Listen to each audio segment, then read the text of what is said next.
Tuhan bersamamu. Inilah Injil suci menurut Matius.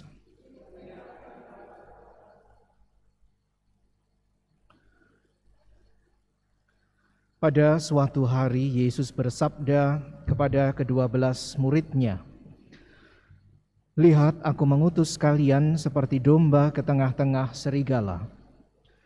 Sebab itu hendaklah kalian cerdik seperti ular dan tulus seperti merpati. Tetapi waspadalah terhadap semua orang, sebab ada yang akan menyerahkan kalian kepada majelis agama, dan mereka akan menyesah kalian di rumah ibadatnya.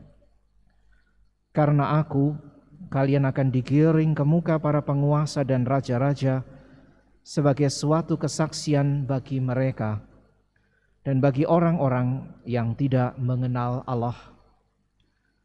Apabila mereka menyerahkan kalian, janganlah kalian khawatir akan bagaimana dan akan apa yang harus kalian katakan, karena semuanya itu akan dikurniakan kepadamu pada saat itu juga. Karena bukan kalian yang akan berbicara, melainkan Roh Bapamu, Dialah yang akan berbicara dalam dirimu. Orang akan menyerahkan saudaranya untuk dibunuh, demikian pula seorang ayah terhadap anaknya. Anak-anak akan memberontak terhadap orang tuanya dan akan membunuh mereka. Dan kalian akan dibenci semua orang karena namaku. Tetapi barang siapa bertahan sampai kesudahannya akan selamat. Apabila mereka menganiaya kalian di suatu kota, larilah ke kota yang lain.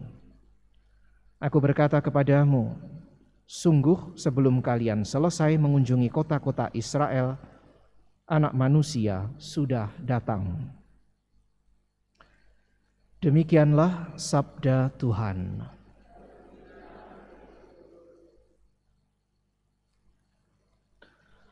Saudara sekalian yang terkasih, sabda Yesus kepada ke-12 murid-Nya adalah sabda peneguhan yang Ia berikan karena menyadari bahwa tidak mudah bagi para murid untuk menjalankan perutusan mereka. Ketidakmudahan itu tadi digambarkan Yesus sebagai gambaran seperti domba yang dikirim ke tengah-tengah serigala.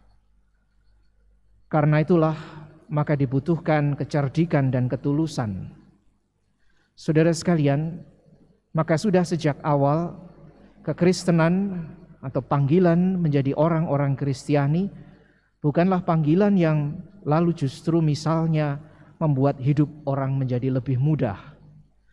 Sebaliknya justru ketika kita dipanggil menjadi orang-orang Kristiani, kepada kita dipercayakan perutusan yang bahkan beresiko atas penolakan. Penolakan wujudnya bisa macam-macam, bisa ketidakpercayaan, bisa ketidakpedulian, bisa juga misalnya penyingkiran, penutupan kesempatan, bahkan akhirnya pertaruhan nyawa. Maka Yesus menggambarkan bagaimana ketidakmudahan itu sampai juga misalnya di lingkungan keluarga. Orang mungkin akan menyerahkan saudaranya, anak-anak akan memberontak terhadap orang tuanya, dan bahkan kebencian akan muncul ketika orang mau semakin mengikuti Tuhan. Ini semua adalah gambaran betapa menjadi pengikut Kristus bukan perkara misalnya kita terima baptisan lalu selesai. Tetapi menjadi pengikut Kristus artinya di dalam kesetiaan kita mau memperjuangkan kabar keselamatan yang juga dipercayakan kepada kita untuk diteruskan. Kita tidak sendirian, karena Yesus tadi mengatakan, jangan kalian khawatir tentang apa yang harus kalian katakan, karena semuanya akan dikurniakan kepadamu oleh Roh. Maka mari saudara sekalian yang terkasih, kita mohon kepekaan hati untuk semakin menyadari penyertaan Tuhan di dalam hidup kita, agar kita tidak kecil hati ketika berhadapan dengan kesulitan, tidak patah semangat ketika berhadapan dengan masalah, tidak juga mungkin menjadi kecil hati atau bahkan mundur dan meninggalkan Tuhan ketika tantangan datang di hadapan kita. Inilah yang menjadi tugas kita setiap orang Kristiani untuk tetap berani menyatakan kehendak Tuhan di dalam hidup kita masing-masing. Bukan dengan hanya kekuatan kita sendiri, tetapi lebih-lebih dengan kesempatan dan kehendak Allah yang senantiasa diwartakan kepada kita. Ini bisa kita latih setiap hari di dalam setiap pilihan-pilihan praktis kita. Apakah kita berani mendengarkan suara Tuhan di dalam hati kita? Apakah kita menyadari penyertaan-Nya di dalam setiap peristiwa kehidupan kita, tanpa kita menunggu misalnya kita jatuh dalam persoalan-persoalan yang rumit dan besar di dalam hidup kita. Kesetiaan kita dan kesediaan kita untuk mendengarkan Tuhan justru diuji di dalam setiap peristiwa kehidupan kita, juga kalau itu menyangkut hal-hal kecil dan sederhana setiap hari. Apakah di dalam setiap pilihan itu kita sungguh setia kepada Tuhan karena kita mau mendengarkan suara hati kita? Atau sebaliknya, kita kerap kali justru dibelokkan oleh tawaran-tawaran, oleh suara-suara, oleh dorongan-dorongan naluri, mungkin kemanusiaan kita yang bahkan menjauhkan kita dari Tuhan.